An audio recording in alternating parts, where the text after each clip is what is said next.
Hi, K-Man. Discussions of a Georgetown cruise pier have been dominating the headlines. Let's take a look back at the developments.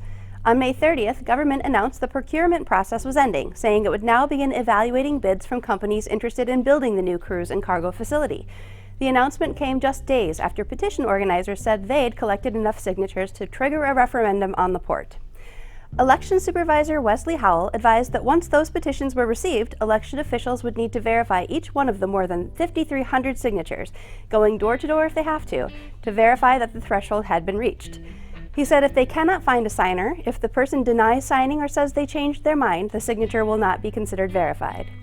He said that voters should not feel intimidated by the verification process, stressing that civil servants specifically had already been given the go-ahead to sign if that was their decision.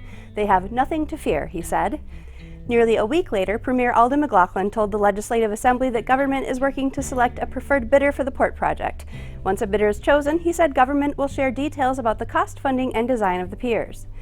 When asked what impact the petition for a referendum would have on the timeline, McLaughlin said government had been advised that it should not and need not have any regard for the petition efforts unless and until the signatures were submitted and verified and the request forwarded to Cabinet.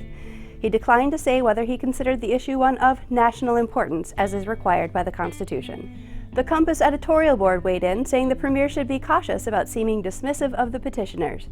They wrote, "The Premier's statements on the issue Wednesday in the Legislative Assembly may have been, strictly speaking, accurate. It was the Premier's phrasing that gave many pause."